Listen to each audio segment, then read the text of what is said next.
Yeah, good morning, everyone. Welcome to Dev Foundation Live today. Apologies for starting off few minutes late.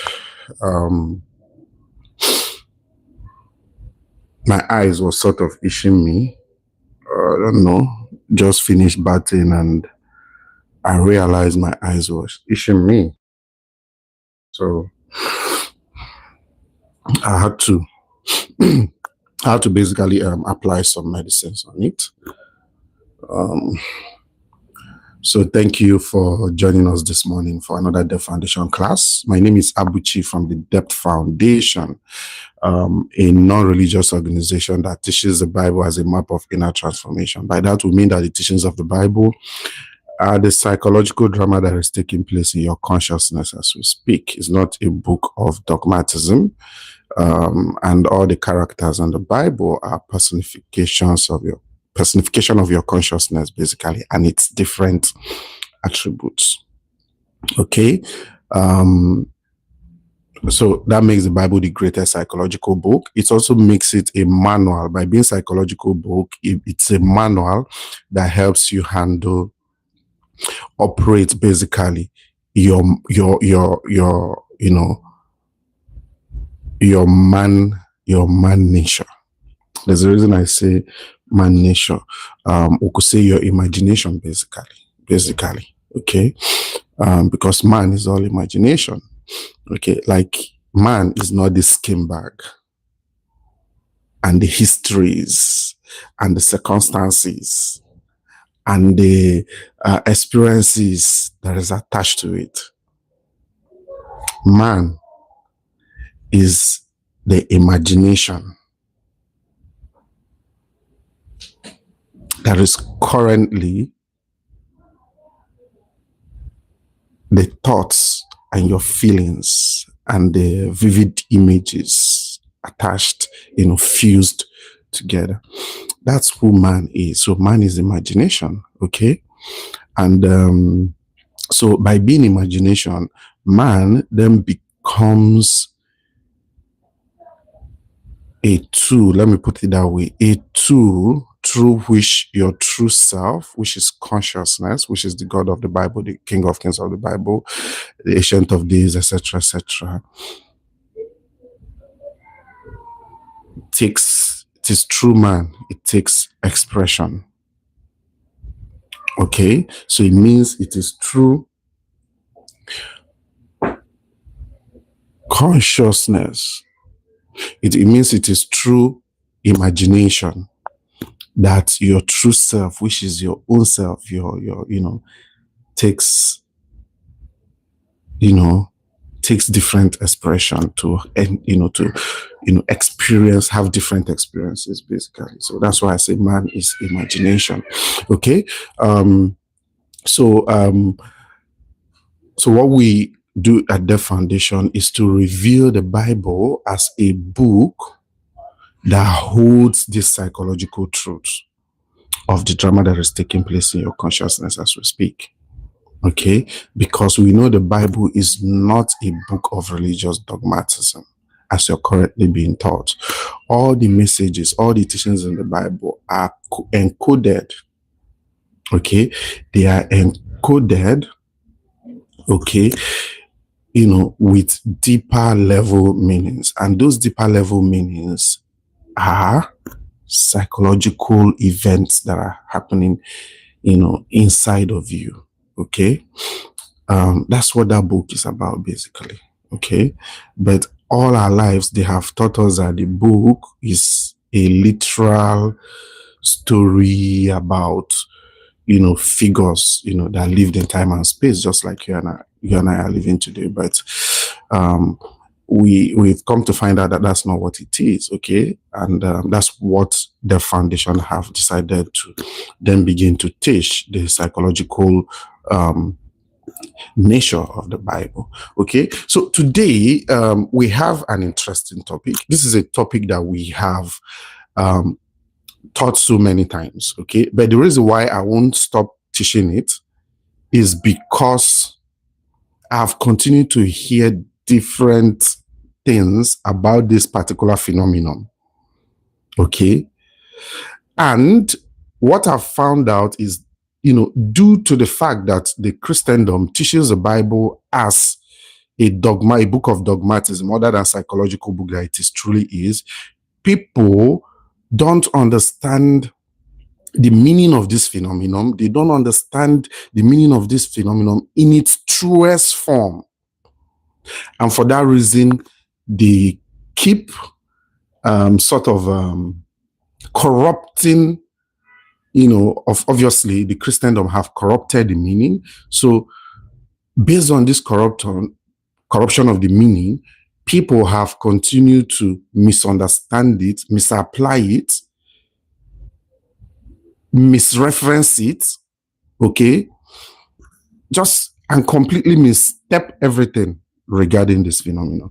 And that's why it's important we continue to teach it. Because the reason why is because it is, a core of the psychological nature of the Bible teachings. It's a core part of it, okay? And what am I talking about?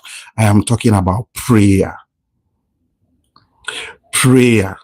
I've heard so many things about prayer, especially in this part of the world where I live, because this current, model of teaching the Bible, which is surface level, literal meaning, is rampant here, is mainstream here, okay? So you would expect a lot of ignorance, a lot of misinformation, around every content, in the Bible, okay? So that's why there's so much confusion around this prayer and other things, okay? So, you see, to start, so basically what the topic is that prayer is actually our nature, okay? You can't separate prayer from man, just like you cannot separate breathing in and breathing out from man. Okay, and we pray without ceasing, without stopping. Prayer does not stop. It can't be stopped as far as you're a man. And man is imagination. As far as you're a man, prayer can be stopped. It can be stopped after you have dropped this skin bag, okay? And your true self is revealed. But as far as you're in this skin bag, you're a man, okay? Prayer cannot be stopped. Prayer is automatic. It can't be stopped. And that's why Thessalonians made it clear that you pray without ceasing.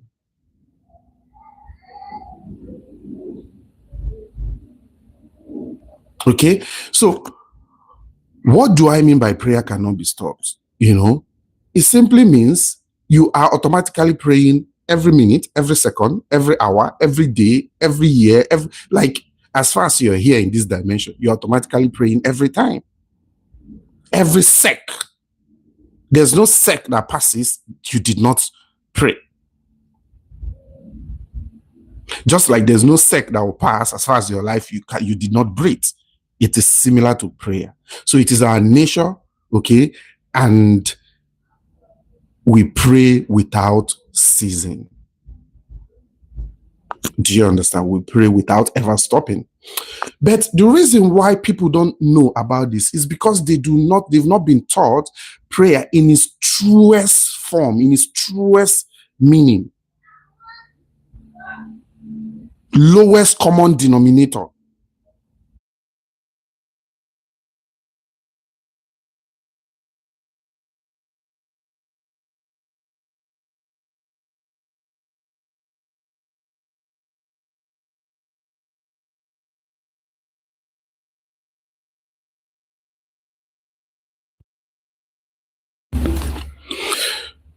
Sorry, guys,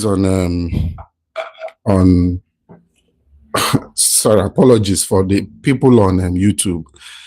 I've been talking and I didn't know, because my mic, I think the battery for the other one went off, so I just quickly switched. So back to what I was saying.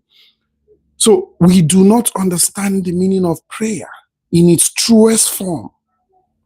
That's why we attach so many meanings and say a lot of things about prayer, things like we perceive prayer as something that is complex, something that is rocket science, something that you need to make your life uncomfortable to do to get an answer. So many misinformed, meaning attached to prayer, only because we do not understand its truest form. And the only reason why we do not understand its truest form is because we have looked at the Bible not from the original psychological meaning of its teaching, but from the literal surface meaning. And what's the difference between this decoded original meaning, which is psychological, and the surface level meaning? Now, the difference is here. The coded, teachings, which you need to break the code to understand the meaning, and whatever meaning you get out of breaking that code, opening the box, is psychological, an event or drama that is taking place in your consciousness as we speak, okay? Is the original meaning of the Bible teachings, basically, okay? And it's, it's different from the, so it's the difference between it and the surface level literal teaching is that the surface level literal teaching treats the Bible as a book that was written by the so-called inspired men of God, as we were taught in the Christendom, and those inspired men of God obviously lived like you and I, lived communally in time, in this plane of time and space like you and I lived. And they wrote about the lives of different persons, that also lived. So they treat all of the characters, okay, as people that lived, and they portray their life in the book. Okay, so that is what is called the exoteric meaning of the Bible teachings, which is not the original true teachings, okay? The original true teachings is psychological. What that simply means is that characters were created by the illumined mystics. Illumined mystics are the past masters in the art of psychology. People who understood that the game of life and all its theoreticals, all its drama are within. Okay, so they saw it, they realized that they are the God of the Bible, and they saw all of those things. Okay, they saw that everything was something that is happening in our psychology, so they had to put it down. So in putting it down, they had to create so many characters to convey the true messages. Those true messages these characters conveyed are psychological. Okay, so it means that these characters were never people that lived in time and space. And yeah, that's correct, because up to today, the historicity of these characters, especially the lead character, which is Jesus, okay, is still so much in contention and in doubt. I could, cite some for you. So for example, you're told that Moses wrote the first 5 books of the Bible, right? Which includes, which includes the book of Leviticus. Okay, but it is that book of Leviticus that had the account of the death of Moses. So how can you write about your own death? Like after you have died, you wrote where you were buried and all of those things. So it tells you there's more to this thing. Okay, then the teaching of a Virgin Mary giving birth to a child. How possible? That's what I call hermaphroditic blasphemy. Okay, contradiction in principle. In principle, a virgin can't get pregnant, let alone giving birth. Okay, so it tells you there's more to that story that meets the eyes. Okay, so many of them, if like just this Jesus of Nazareth, the picture of Jesus of Nazareth that people have in their head today is that popular British actor and the guy that acted Passion of Christ, Caviezel or something, and then the popular British actor, is it Robert Powell? Okay, those are the pictures you have all over the churches, all over the world, hang there. The guy have come out to say, look, we should stop worshiping me. Okay, and what is even more interesting is that so for example, every one of us have a town where we came from. I come from Abagana in Anambra State, southeast region of Nigeria. Okay, you have a town. Every man, woman have a town that is attached. So that town indicates where you're from. Because nobody fell from the sky. Okay, we have a root, and our root is we have a town where that root come from. Do you understand? Okay, now they tell you Jesus is from Nazareth, Bethlehem, or whatever. But are you aware that such town and clan and all of those things were not in existence as at the time they claimed over 2,000 years ago? They claimed Jesus, was a man that lived just like you and I are living today. There was no such town. There was nothing like that. And so many things to disprove the contemporary nature of Christ. Contemporary historicity of Christ.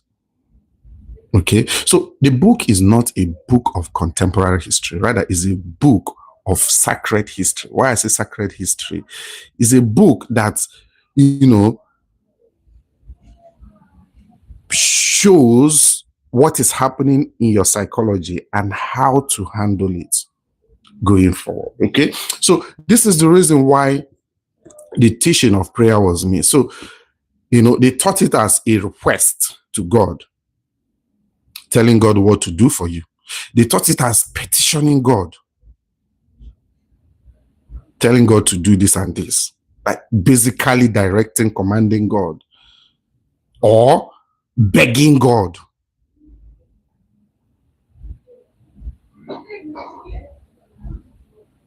That's not what prayer is. If you're praying like that, you have been praying the absolute wrong way. And it's even clearly written in the scriptures that that's not what prayer is. The scriptures in the book of Matthew 5-6, they're about, down, down, down. It depicts, it shows you how to pray and how not to pray. Okay? So that's verbal requests, verbal petitioning, verbal pleading, and all of those things are not prayer of the Bible.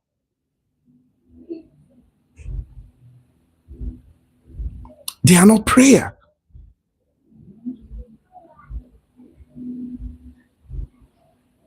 The best way to understand prayer is simply what intention you hold in your heart. That is prayer. Finish. The long and short is simply the intention you hold in your heart. And that's why if we go to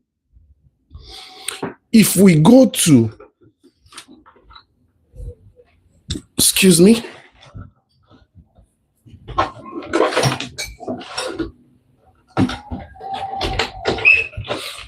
if we go to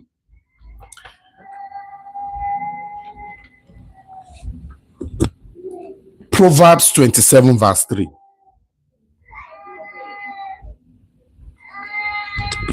it tells you the true definition of prayer. Proverbs 27 verse 3. Let's use it to define what prayer is.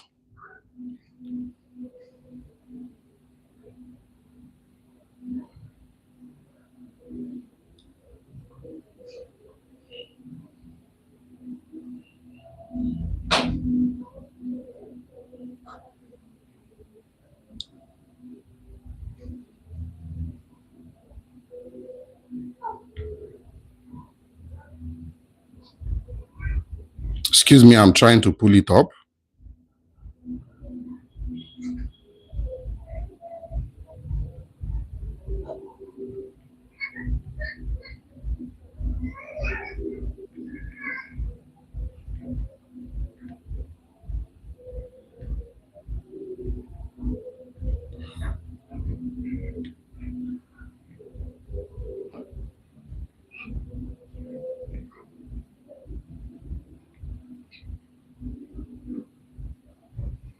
No, not, I think it's not 27.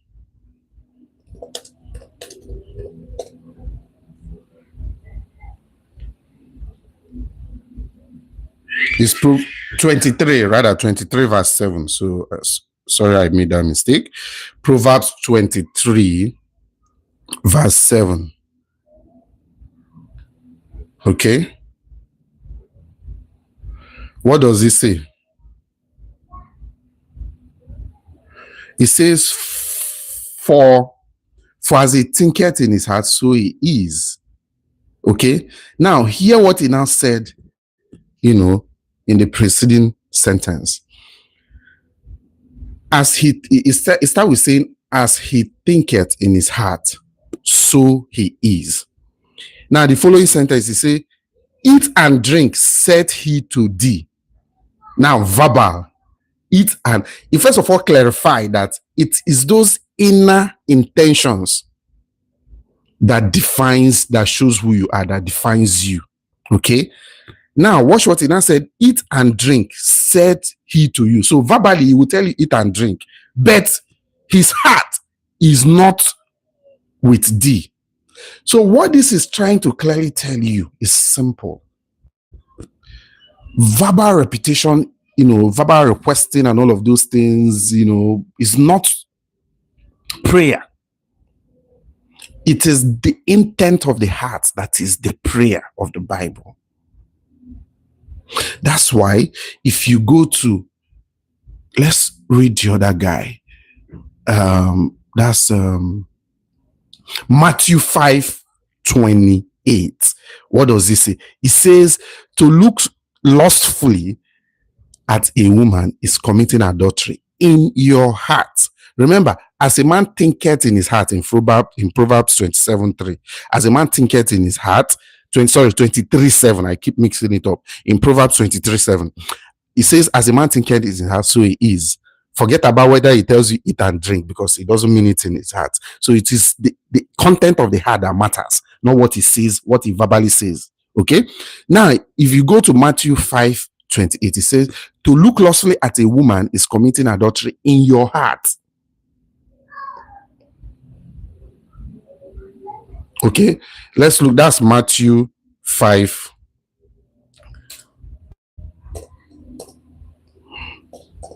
Matthew 5:28. But I say to you that anyone who looks at a woman lustfully has already committed adultery in his heart. What all of these Bible verses are pointing to you is that prayer is the intention of your heart. That's why if you now go to what's it called? If you go to Proverbs 4:23, it says, guide your heart jealously, for out of it are the issues of life. Out of it springs forth the issues of life. So it is the content of the heart that's the intention behind the content of the heart. The heart, by the way, is your imagination, not the physical heart that pumps blood, not the mechanical heart that does the pumping of blood. It is your imagination. That's your heart. When the Bible says heart, the Bible is speaking about your imagination. Okay? So what all of these Bible verses are saying is that the content of your imagination, the intention of your imagination, by the way, imagination is the mind, is in the mind or the mind, and it is your thinking plus feeling. So the intention behind any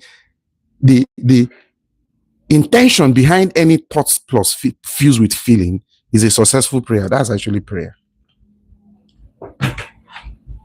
Okay, so prayer is not all of those wordless, saying, pleading to a God living in the sky, making requests, making demands, begging, and all of those things. Those are not prayer. And it was clearly written in the Bible. Follow me to Matthew 6:5. What does this say? And when you pray, do not be like the hypocrites, For they love to pray standing in the synagogue and in the street corner to be seen by others. Okay, truly I tell you, they have received their reward in full. So prayer is not showmanship, it's not theoretical like we see today. You see somebody standing in the street corner shouting early in the morning. They call it morning cry, shouting and disturbing the peace. People are still sleeping early in the morning, and he's already there shouting and disturbing. But Matthew 6:5 said, no, that's not how you pray. If you go further to 6:6, it says, but thou, when you pray, enter into your closets, and when thou hast shut thy door, pray to thy Father which is in secret, and thy Father which is in secret shall reward you. So thy closet is talking into your heart, into your imagination. That's thy closet. So that thy closet is not a physical house where you go and shut the door. Shutting the door is closing, removing attention from the current circumstances, okay, and focusing it on the new one. That's shutting the door, okay. Focusing it on the new one, that's now praying to your Father who is in heaven, okay, and the one who seeks the secrets would answer your prayer. Now, if you go to Isaiah 65:24, it says, before they call, I will answer. Why they are here to speak, I will hear. Now, listen to it attentively.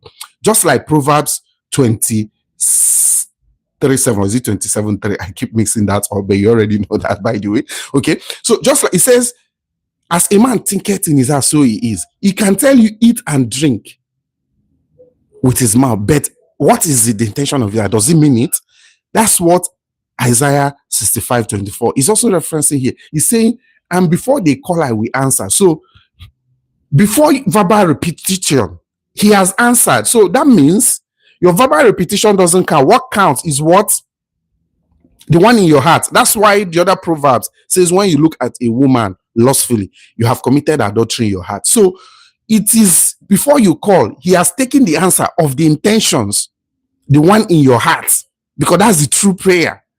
That's the one that it has been. So all of this verbal repetition, making noise on the street corner or standing up in the church and shouting, you know, all of those things are not prayer. That's not what the Father who sees in the secret looks at. That's why in Isaiah 65:24, it says, before they call, I will answer. Why they are here to speak? Before you call, why you are here to speak? He has answered. What did he answer? The intention of the heart. Proverbs, as a man thinketh in his heart, so he is. It is the heart the Father, who sees in the secret looks at. Not those things you are wording out.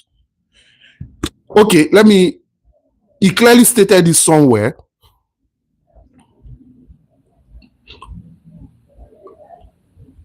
Yes, Matthew 6:7. It says, and when you are praying, do not use meaningless repetitions as the Gentiles do, for they suppose they will be heard with their many words. So do not be like them, for your Father knows what you need before you ask. Again, they are referencing before speaking. Isaiah said, before you speak, before you call, I have heard it. Before you speak. Now, this one say, even before you ask. All of this thing is pointing you to what? The intention. And I'm going to come to that intention because that's the crux of the matter for today. Okay? But I'm building the background now. Okay? So, before you speak, what are the intentions? Because as a man thinketh in his heart, so he is. If you look at a woman lustfully, you have committed adultery in your heart. That's not, by the way, we were taught in the Christendom, don't look at a woman, don't admire the beauty of a woman when she's passing. That was what we were taught, that when we do it, that we have committed adultery in our heart, okay? Don't look at them lustfully. Don't imagine sex with them. Do you understand? Okay, in a way they are correct, because imagination, but that's not what the Bible referenced. Do you understand? In the way they see it, in the Christendom teaches it. Imagination, what that thing is actually saying, is just that they reference imagination when they teach it, even though they are in the wrong direction of what that thing means, that Bible verse means, right? They are in the wrong direction because obviously understand the power of imagination by telling you, if you imagine it, it has happened. Okay. The true meaning is that imagination is the root of all things. That's why if you go to what's it called, Proverbs 4:23, guide your heart jealously, for out of it comes. Remember, heart is imagination. So watch what you imagine, because out of it springs the issue of life. It is the cause. Okay. If you want to take it deeper, okay, it is through imagination that your true self consciousness, it is imagination that helps it take expressions, have experiences. So imagination is key, and that's who you are. You are just thoughts and feeling. This man here, okay, is just thought and feeling, with an observer observing the thoughts and feeling. But the thoughts and feeling shows the observer which direction to take. Double split experiment. We'll come to all of that, okay, in some other classes. So that's, we're looking at so Matthew 6 verse 7. He clearly stated it. All those verbal repetitions is not prayer. Okay, so the Bible has already told us what prayer is not. Prayer is not what? It's not what you speak from your mouth. It's not what you say. It's not those requests. It's not those beggings of begging God. It's not those demanding from God. It's not all of those things. Rather, is the intent of your heart, which is simply, the heart means imagination, which is simply because your imagination is your thinking, feeling loop. Okay, so whatever is the intention behind the sort of thoughts and feeling you're having, that intention is what the Father who sees in secret, which is the observer, will take form of to experience it, because everything is about the observer, your true self. That's the God in the Bible. Through those imagination, which is your thinking, feeling loop, and the intention behind, whatever is the intention behind your thoughts fused with feeling, it takes that form. That's a successful prayer. So when you are thinking and feeling, you are praying, basically.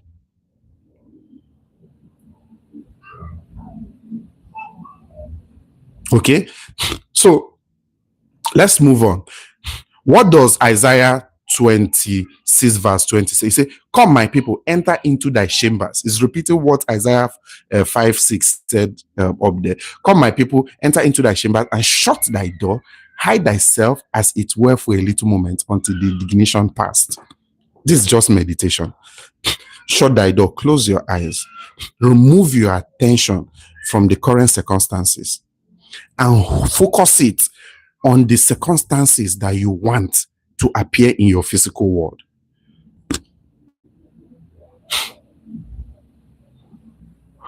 Focus it on the one you want to appear in your physical world until it permeates every cells in your body. That's what, wait a little moment until the indignation pass. Okay, if you go to 2 Kings 4 verse 4, he said, when thou art coming, thou shalt shut the door upon thee and upon thy sons, and thou shalt pour out into all those vessels, and thou shalt set aside that which is full. Simple meditation. When that shall come in, close your eyes, move inside in your imagination, shut the door upon thy sons. Okay, remove your attention upon your sons. In this case, is what? All of the different present circumstances in your world. Remove your attention from it, and that shall pour into those vessels. Focus on the things you want to replace those sons, those Esau's. that you want to change, that is currently your physical world you want to change. Okay, that's what he's saying. If you go to 2 Kings 4:33, it says, he went in therefore, shut the door upon thy time, and pray unto God. Always shut. So that shutting the door, going in, is moving into your imagination. Remove your attention from that problem that you're praying against and focus it on the one that you want. Okay, so all of these stories is an indication that prayer, first of all, we've established here that you have been praying the absolute wrong way. Prayer is not verbal repetitions. It is not begging. It is not making requests. Prayer is simply what you accept to be true of yourself. That's the intent of the heart. That's what you accept to be true of yourself, which is simply the thoughts and feelings that you're dwelling in, that you're always focusing on. The intention behind it is what you're praying for. That's what you're going to get the answer.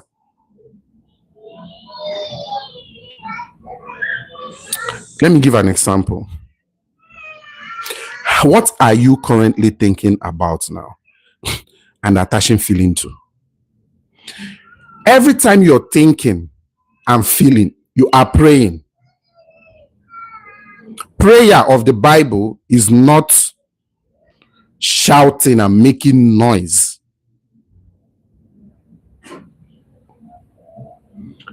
Verbal, talking verbally, begging, requesting, demanding from God, pleading with God, those are not prayer. Now, why are they, so what those things are doing is actually anti-prayer. How is it anti-prayer? Simple. Proverbs clearly stated it. Okay? That proverb, as a man thinketh in his heart, now, how is it anti-prayer? Proverb in that particular Bible verse captures two important points. It says, as a man thinketh in his heart, so he is. That's one. The second one is, he will say, eat, drink. Say. So verbally saying, eat, drink. But that eat, drink is not in harmony with the actual thought. He may be having grudges that he don't want to give you this thing, but just go and take it. It's similar to prayer. So how does this apply to your method of praying in the Christendom today? The way it applies to it is, as you are making those demands to that God in the sky, as you are begging that God in the sky, as you are pleading with that God in the sky, as you are making those requests to that God in the sky, you are actually indicating the intent of your mind, your heart, your imagination, which is coming from the position of lack. This is where faith comes in. When I am making God, please do this for me. God, I want iPhone 17. iPhone 17. God, I want iPhone 17. God, I want iPhone 17. That's verbal repetition. Verbal repetition is simply showing the intent of the heart. So when I am saying, God, I want this latest iPhone. God, I want this latest iPhone. I go to church and I'm praying it. God, I'm using that as an example. God, I want this latest iPhone. God, I want this latest iPhone. What I am truly saying to the Father who sees in the secret, which is the observer, is that I do not have that iPhone. So the intent of my heart is that I do not have that iPhone, and I will not have it. Because it's not looking at the Father who's sitting in the secret, which is observer. The observer is not God in the sky. Okay, it's your true consciousness is one observing your thoughts and feeling. Your imagination is one observing it. Okay, what the observer is seeing when you are making that verbal repetition is not those verbal repetitions you're making. What the observer is seeing is what the intent. The intent is that what there is no iPhone. So because you're making verbal repetition, you're indicating there's no iPhone. The observer is seeing there is no iPhone. That's one need to answer. So you continue to experience the condition of no iPhone.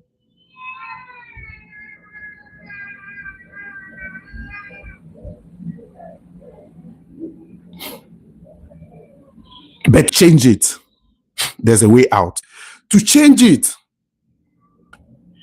you would have known that the way you do the entire Christendom pray today, your model of prayer is anti-scriptural. And is actually reinforcing what you are praying, what the so-called thing, your so-called prayer is reinforcing the condition of what you're praying about. It is reinforcing it, because to verbally repeat something is an indication that in the intent, in the imagination, there's a lack. So if you want to pray, that's why he's telling you, go inside and shut the door. Remove your attention from the lack and focus it on your wish fulfilled.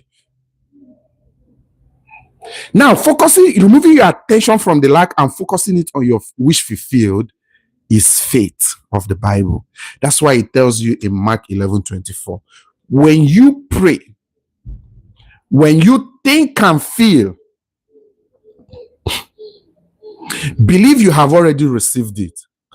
Focus it on your wish fulfilled, and you will receive it, and you will bear that in your physical world.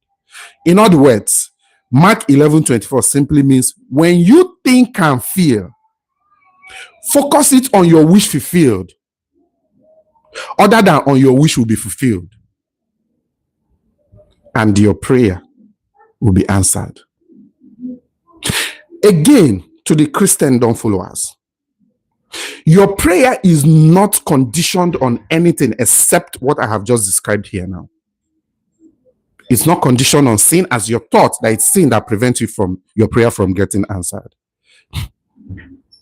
Daughter, keep going. Come and peg daddy for you. Make it beautiful, okay? All right, see you. Okay, my daughter is starting school tomorrow. They are resuming tomorrow. So she's going to make her hair. So I've asked her to make it beautiful. So back to what I was saying. Sorry for that that's useful digression. It was useful, okay? So back to what I was trying to say. Mark 11:24 simply means, and I'm now putting it in the truest form. It simply means, when it says, when you pray, the way it is coded in the Bible is, when you pray, believe you have already received. Believe it has already been answered, and it will be answered. Okay? Now, if to break the code, to open it so that we can see the psychological meaning, it simply means psychologically. When you think and feel, let your think and feel come from the perspective of your wish fulfilled, other than your wish will be fulfilled. In the Christendom today, verbal repetition is indicative of which will be fulfilled. That's why their prayers, in fact, technically they don't pray. If you look at the Bible from the psychological point of view, they don't pray, because what they are doing is not prayer. And the Bible clearly outlined it. This is not prayer. Prayer is the intent of the heart. The heart is your imagination. So when you think and feel, okay, because every thought and feeling has a background intention about it. There is an intention that is driving your thoughts and feeling, that is driving that thought and feeling. So that intention is what is the desire. So when you think and feel about your desire, think and feel it from the perspective of your wish fulfilled, other than the perspective that your wish will be fulfilled. So what it technically means is, you think from other than think of. When you think of, you are saying it will happen. When you think from, you are saying it has already happened. And the only condition for your prayer to be answered, so prayer being answered, is for your wish to be bettered in your physical world, for you to experience, is that you are it already. So it simply means, be it to be it. Did you see that harmony? Be it to be it.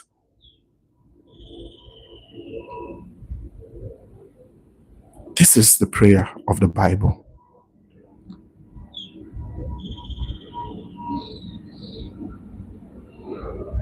Okay?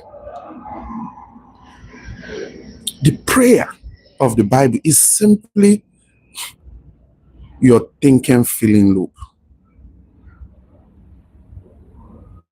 around an intention.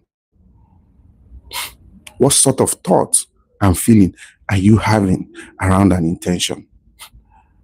Is that thought and feeling from the perspective of you've already had it or you will have it? If it's you will have it, it will never reach you. You will continue chasing it.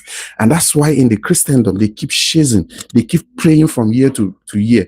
The leaders there, the teachers, they have told them, the wrong way that was stated in the Bible not to pray, have told them that's the way to pray. And that's why they keep, and then they will keep trying to understand why prayer is not answered. Whereas they're actually praying every day, but they don't identify their thinking, feeling as prayer. What they identify as prayer is those verbal requests, which, as you know today, is not prayer. Rather, it's an indicative of anti-prayer, of wrong prayer. It's indicative of wrong prayer.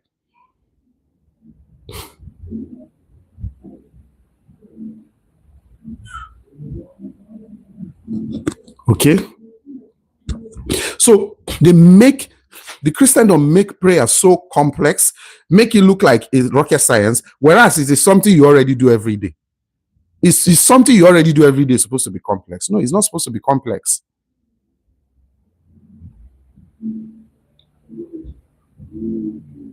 The only problem here is that people do not know that their thinking and feeling is prayer.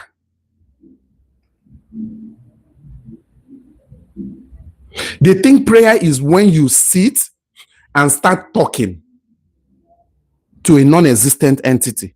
No. In fact, when you sit, let me keep regurgitating this. Let me keep repeating this. When you sit and you're praying verbally, as the Christendom do, what you are doing is reinforcing the thinking and feeling that will not allow your prayer get answered, because you're coming from a perspective of lack, whereas prayer should be a perspective of fulfillment. That's a successful prayer. If you want your prayer to be successful. So because these people have been praying the wrong way and it's not answered, and in fact what they are praying against is what is actually happening, has kept on happening in their life. Okay, they now start looking for other means to augment the prayer. They start telling them you must do fasting. Let me tell you, fasting is a great thing to do, but fasting, okay, is just something that benefits your biology. It has nothing to do with your prayer. Your prayer is in your imagination. Fasting is actually a very good thing. I recommend it because what? Every time you keep the stomach empty, you are cleansing the body, you are reducing inflammation, you are reducing free radicals. So it's better for your health. Your physical health is better for it. Okay? So fasting is good. But it has nothing to do with the intent of your heart. The intent of your heart is simply the intent of your heart.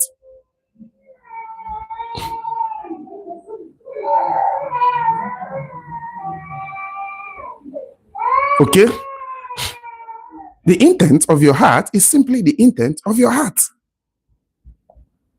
Now, going to the mountain, waking up in the midnight to pray, because they said Paul and Cyrus, they prayed in the midnight. So some people now say it's when you pray in the midnight, your prayer will be. If you like, pray in the midnight from now till tomorrow. If you have not changed your heart from the past, from your wish will be fulfilled to your wish fulfilled, forget it.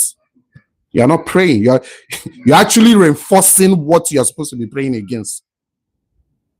You're reinforcing it. You're giving it life. It will continue to be in your word experience until you come from the perspective of what your wish fulfilled, which is Joel 3:10. Let the weak say, I am strong. He knows you're weak, but he's saying be strong so that you can be strong. So your wish fulfilled is simply be it to be it. Simple. To him that have, more will be given. Be it to be it is scriptural backed.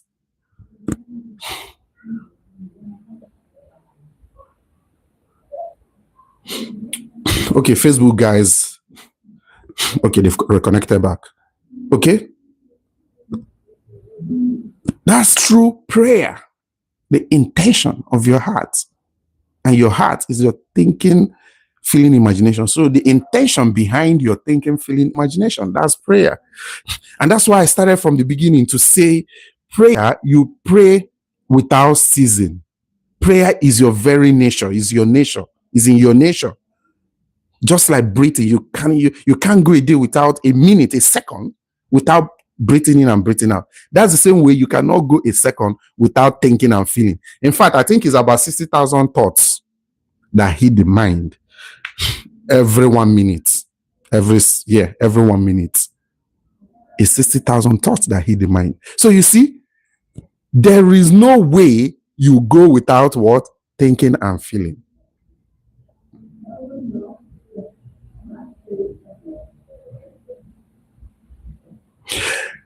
And it is where I don't want it to get complex for you. But really, there is a way you can actually not think. Okay, so just like you can hold your breath, you can actually create a gap without thinking or feeling from a point to point. That creates, so I can hold my breath for about maybe some seconds or minutes, depending on how good I am with it, right? You can do that, okay? But it's deliberate, okay, right? So the same way meditation is actually no mind, the point where you're not thinking and feeling. That's actually the point where your prayer can get answered. Because it's that point that what you can sow in your subconscious. And whatever you sow in your subconscious, materialize in your physical world. That's the meditation. That's meditation. That's really prayer, really, okay? So the essence is that the moment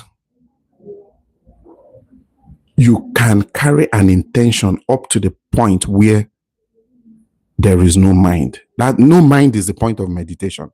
That's, where there's no mind. That particular intention where you carry to that point will manifest in your physical world. Be it good, bad, indifferent, it doesn't matter. Okay, so that's why, but I will explain that entire. When I teach meditation, I'm going to explain that so that you understand it. Let's just focus on what we're doing today. Prayer is what the intent of your heart, and your heart, the intention is what your heart is your thinking, feeling, is your imagination, the thinking, feeling rope that is attached to that desire. Okay, so this is how to pray correctly, not verbal repetitions. Okay, the reason why I want to keep clarifying, this thing on prayer is because people have been taught the wrong thing about prayer, because obviously the Christendom do not teach the esoteric meaning of the Bible. That's the decoded meanings in that book. Okay, what they teach is the literal surface level. That's why there's so much confusion. That's why there's so much misinterpretation, misinformation, contradiction, etc., etc. Okay, the moment you are able to decode it, just like I decoded Matthew 11:24 to the psychological meaning, the moment you're able to decode it, everything about the Bible would fall in line.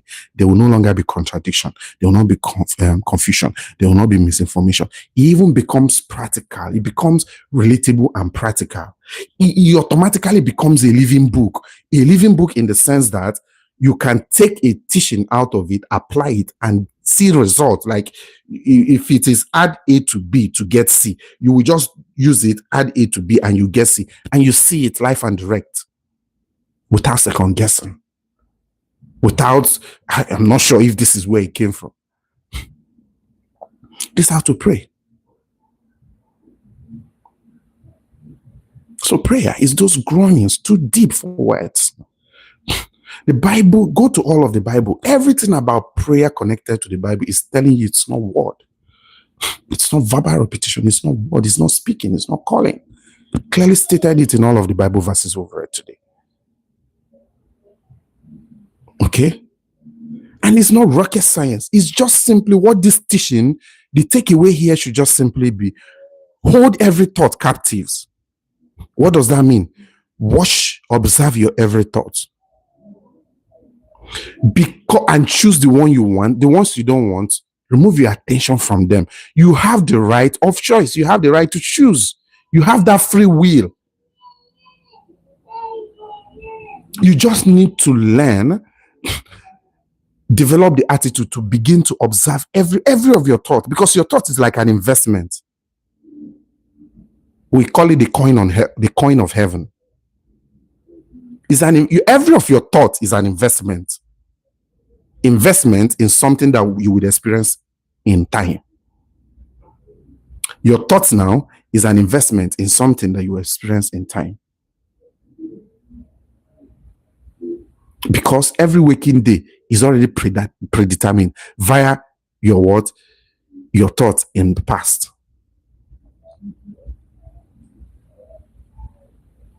So what are you thinking and currently feeling? Are they noble, just like Philippians 4 verse 8 advice? Are they praiseworthy? Are they of good rapport? Are they trustworthy? Are they pure? Are they true? Are there something that if they appear in your physical world today, you will like it? Because you know what? You are the architect of your destiny. It is you who determines what appears in your physical world. No one else. I know the Christendom have taught you the concept of condemnation to faith. There is something outside of you that determines everything for you. But I'm telling you today, he that is in you is greater than he that is in the world. Clearly scripturally stated. Imagine when he that is in you is greater than he that is in the world. But here is actually what usually happens, is that the leaders, the teachers in the Christendom make you believe that there is something you do that makes you inadequate to exercise this power that you are, this raw power. They use such things as sin, mostly to let you know you are inadequate. That's why you need to go and look up our video on sin. Sin is not the breaking of moral code. Rather, sin is actually when you are living in your wish will be fulfilled. That's sin. Go and look up our teaching on sin so that you understand what I'm trying to say. I'm not going to repeat it here. Okay? Sin, the Greek word translated sin is amatia. It means to miss the mark.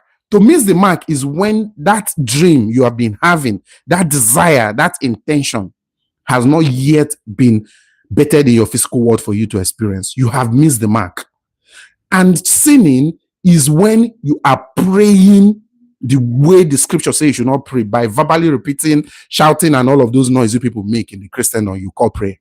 You are actually sinning, because that is not the way to bet that intention in your physical world, that your desire in your physical world. Anytime you are doing something that will not help you bet your desire in your physical world, you are sinning. That's the sin of the Bible. The sin of the Bible is not when you lie, when you steal, when you break a set of moral rules. That's not the sin of Bible. How do we know this? Daniel's 4:27 or thereabout. Break off your sin by being righteous. What does righteousness mean? Abraham believed that he was counted unto. So stop sinning by being righteous. Simple. That's what I've taught here now. Okay? Righteousness is belief. Abraham believed and it was counted unto him as righteousness. So righteousness is belief. And belief is faith. And Mark 11:24 said, when you pray, believe it has already been answered and it will be answered. So the only condition for your prayer to be answered is true belief. And when you are not believing, you are sinning. That's why it tells you in Daniel, break off your sin by being righteous. And what is righteousness? Go look at Isaiah 61:3, the tree of righteousness.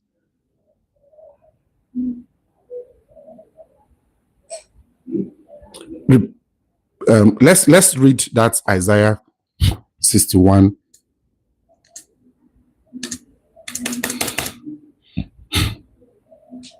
I want to put it exactly the way it is. I'm already rounding off.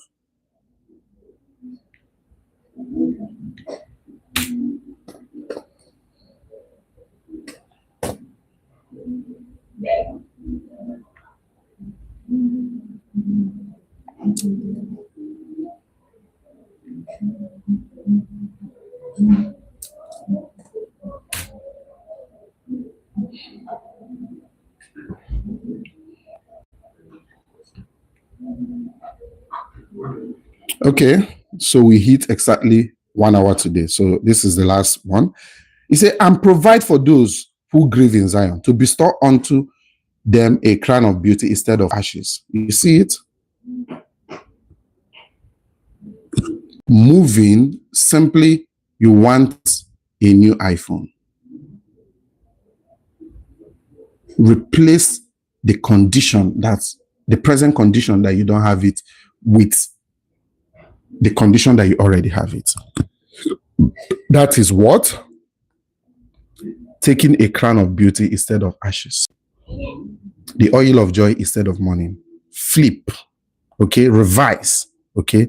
And the garment of praise instead of the spirit of despair, okay? They will be called the oaks of righteousness, a planting of the Lord for display of his splendor, okay? So I hope you've been able to understand again what prayer means, okay? And you're the only one. Every of your thinking, feeling is prayer. The intention behind it will be bettered in your physical world. So through this phenomenon, you have been creating your life experiences. Forget about all of those fear-based alarmism teaching from the Christendom, the mainstream Christendom, where they give you all kinds of excuses why your prayers are not answered. You need to do this, you need to do that. Well, keep doing it, but I'm telling you, if you do not start holding your thoughts captive as the Bible instructed, if you do not start thinking of those things that are ennobling, Philippians 4 verse 8, pure, rapport, praise, you are only continuing to reinforce that lack you want to desperately change in your life. Okay? Thank you for listening. If you have any question, drop it. I will take it. You can email us, okay, if you have any question as well. Thank you for listening. See you. We hold this class every Sunday at 9 a.m.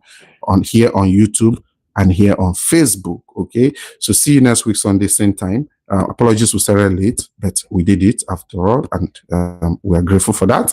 So thank you for joining. Join us again next week Sunday for more revealing of the psychological meanings of the Bible teachings for transformative living. Okay? See ya.